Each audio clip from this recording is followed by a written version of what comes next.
Here we are with the second part of Chapter 7, Section 2 video. In this video, we are going to focus solely on oxidation reduction reactions, or redox for short.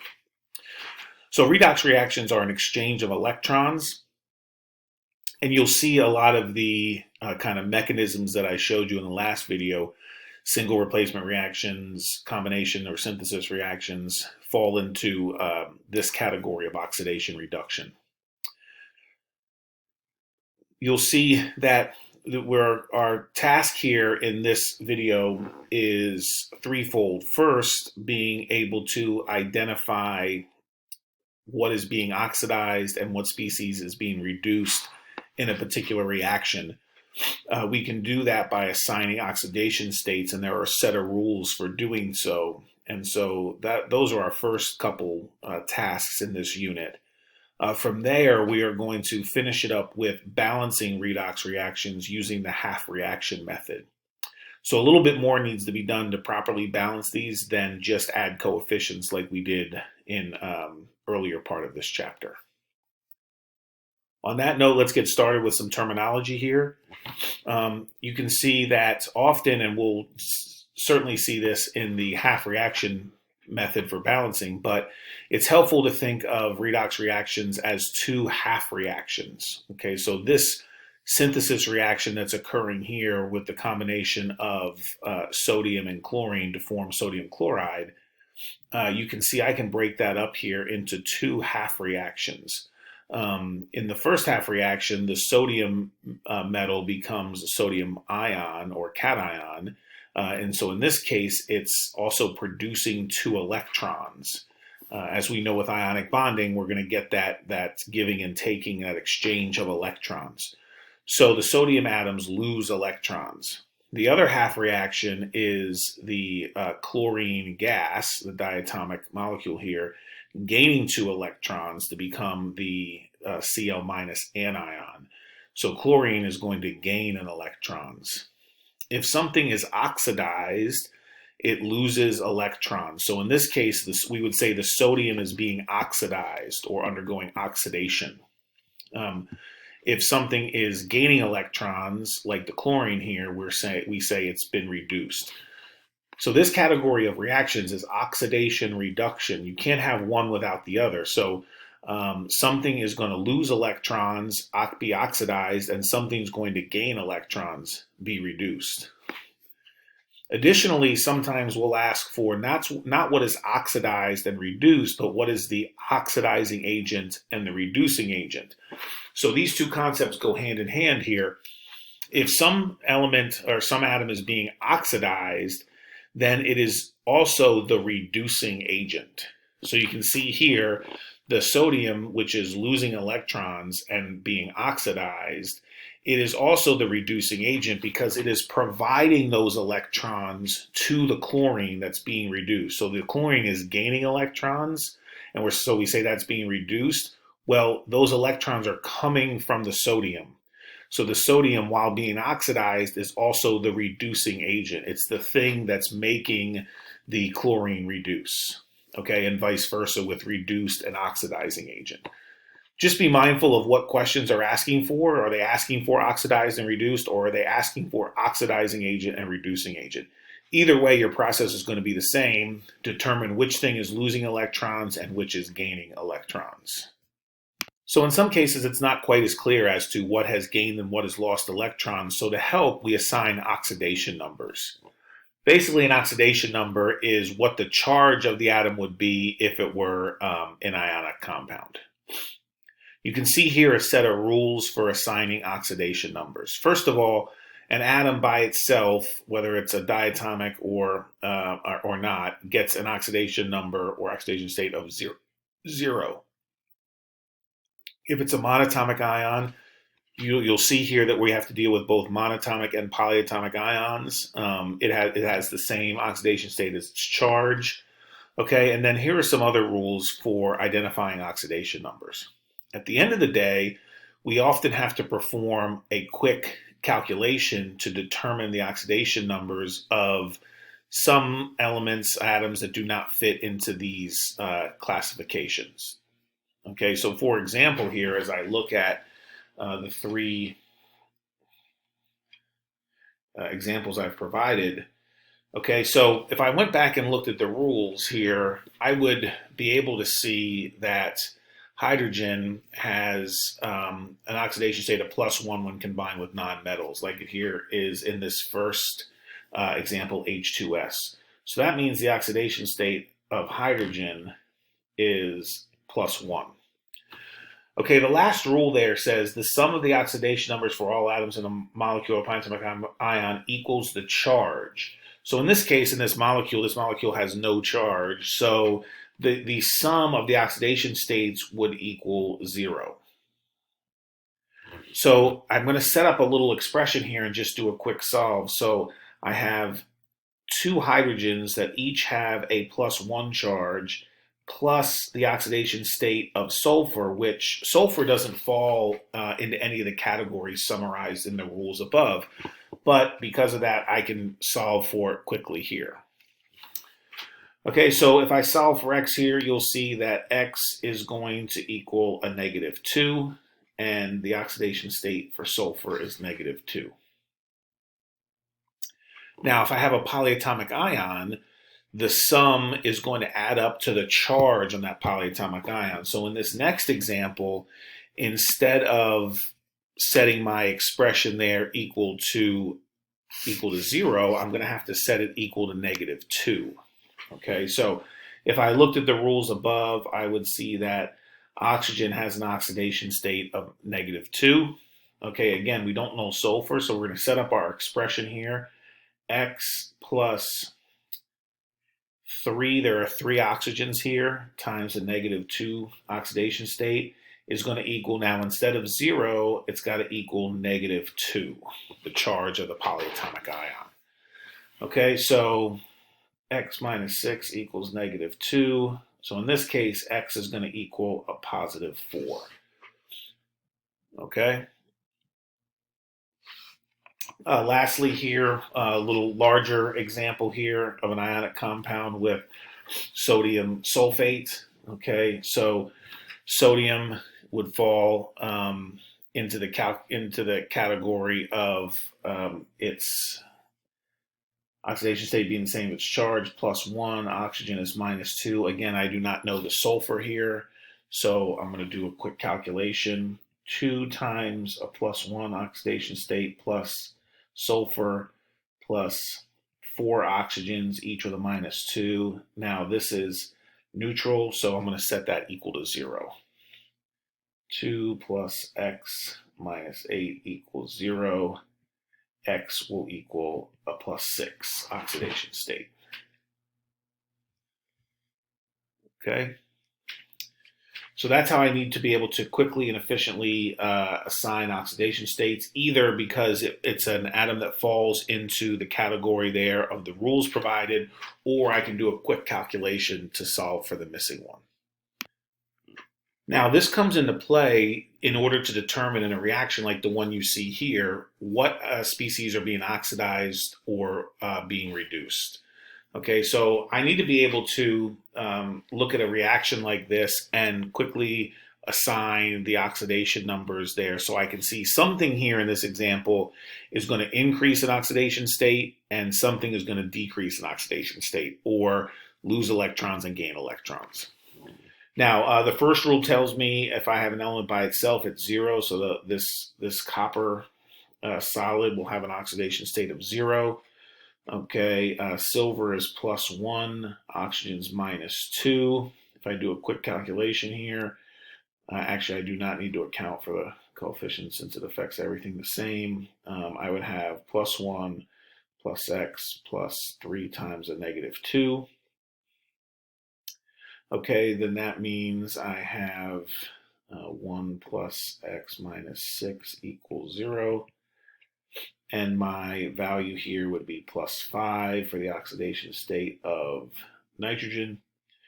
Copper is 2 plus, oxygen 2 minus. Set up my expression here. I'm going to have +2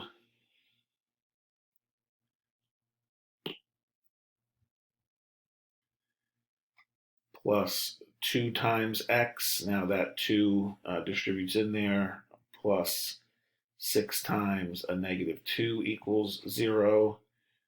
2 plus 2x minus 12 equals 0. 2x equals 10. X equals a plus 5. And then my silver here by itself would be 0. Okay, so you can see here what happens is I have the copper right here that has a 0 oxidation state initially, and that changes to a plus 2. And then I have the silver that initially here has an oxidation state of plus 1, and that changes to 0. You can see what happens here is something is increasing in oxidation state, 0 to plus 2, and something else is decreasing oxidation state, plus 1 to 0. Okay, so the atom that is increasing in oxidation state, 0 to plus 2, means it's losing electrons, right? So it went from 0 to plus 2 because it lost negatively charged electrons. So that means the copper is oxidized. It means the copper is oxidized. Okay, increase in oxidation number, lose electrons, oxidized, and therefore the silver would be reduced. Okay, decrease in oxidation number means you've gained negatively charged particles. In order to go from a plus 1 to a 0, you're going to have to gain electrons. So that means it's being reduced. Okay, if given this reaction and asked for the oxidizing agent and reducing agent, I would have done everything the same. And once I realized that the copper was oxidized, I would know that meant that the copper was the reducing agent, and vice versa for the silver. The thing being reduced is the oxidizing agent. As I said at the beginning, the first part in dealing with oxidation reduction reactions is being able to assign oxidation states and determine which substances are oxidized and reduced, what's losing electrons, what's gaining electrons. The second part of dealing with oxidation reduction reactions is balancing them using a process called the half reaction method. Here are the steps that we're going to follow to balancing using the half reaction method. I'm going to go ahead and do one for you, and I'm going to follow these steps, and then we'll be able to do some more practice. The first step in balancing using the half reaction method is taking our reaction and writing it as 2 half reactions. So I'm going to take this and I'm going to write, sorry, let me change colors here. I'm going to write my 2 half reactions.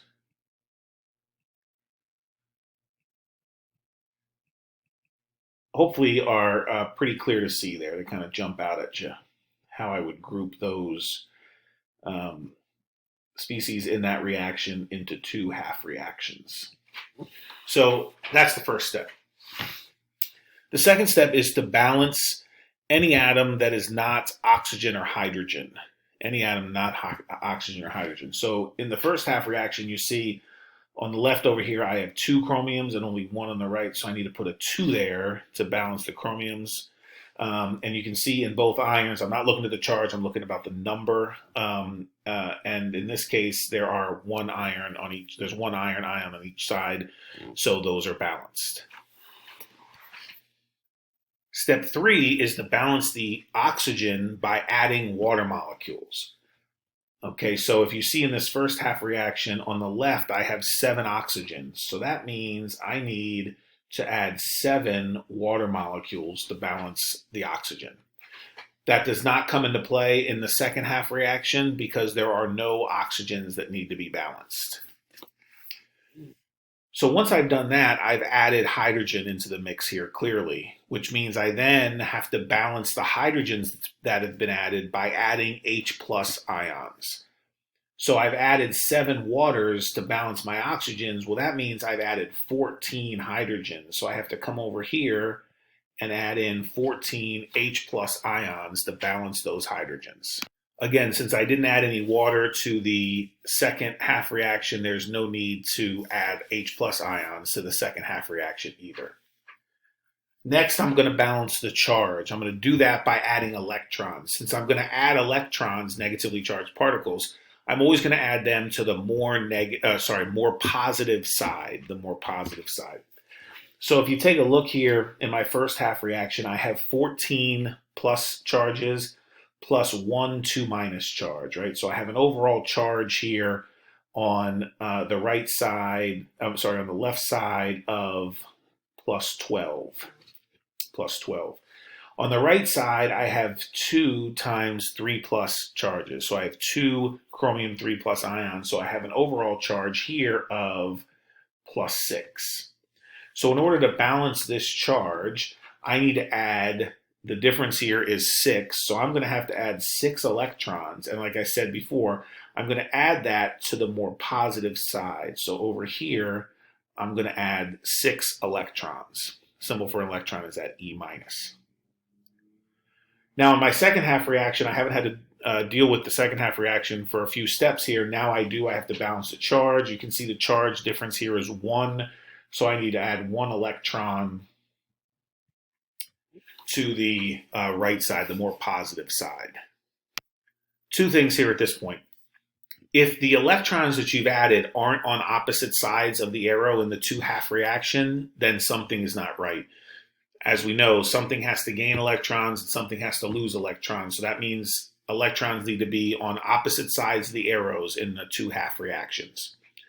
Additionally, they need to gain and lose the same amount of electrons. So currently I have a bit of an issue with that. So that's the next step, which is to balance the electrons in both half reactions. So I'm going to multiply by some integer to get the lowest possible same number of electrons. In this case, it's pretty simple because I have a 6 and a 1.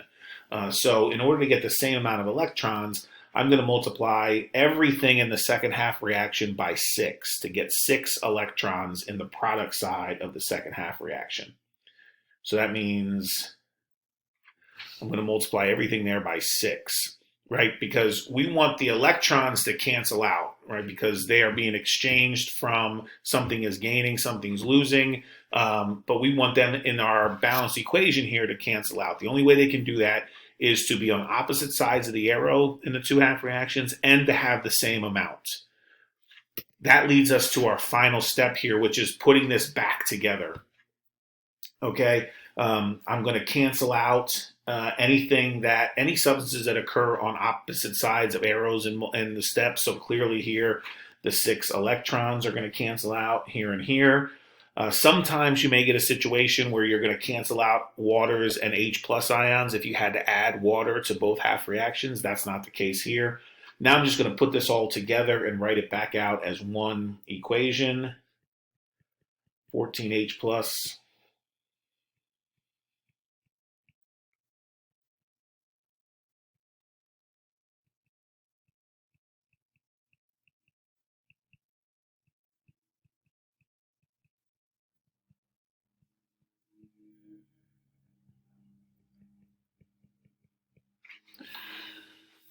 So there's my complete balanced redox reaction using the half reaction method. Okay, at the end I should always check to make sure, one, that I have the same number of atoms, ions on both sides. So I have 2 chromiums on both sides, I have 6 irons on both sides, I have 14 hydrogens, and I have 7 oxygens. The other thing I should definitely check is my charge, since I was doing all this to make sure my charge balanced out as those electrons were transferred. Over here on the left, I have plus 14, I have minus 2, and I have plus 12, okay, for a grand total of plus 24 on the left.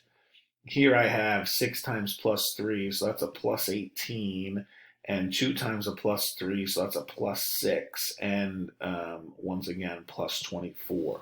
So you see my charge is balanced on both sides. I have the same number of each species on both sides, so I have correctly balanced this redox reaction. The only other thing to add here is I just want to point one thing out. that sometimes it'll say in the problem that reactions are occurring in basic solutions. So we'll do some examples where it's acidic solution or basic solution. If it doesn't say, then we just assume acidic, like what we did here. If it does say that it is in basic solution, then I cannot leave a finished product with a bunch of H plus ions because that is acidic by nature. So what I would do is add OH minus ions to turn that H plus ion into water, and then cancel the waters out if need be. So if this were in basic solution, I'm suggesting that I would add 14 OH minus ions over here on the left side, making 14 H2Os. Okay, and then those 14 H2Os would cancel out with would cancel all of the 7 H2Os out on the right side, leaving just 7 waters on the left side. Okay, the charge would still be balanced in that case because of how that would end up working out. If I had 14 OH minuses on the left, I also need to add 14 OH minuses on the right. So that's how the charge gets balanced. So now what I'm left with when things cancel out is OH minus ions, which is basic by nature, instead of the H plus ions. We'll see more of that when we get into some practice problems together in class.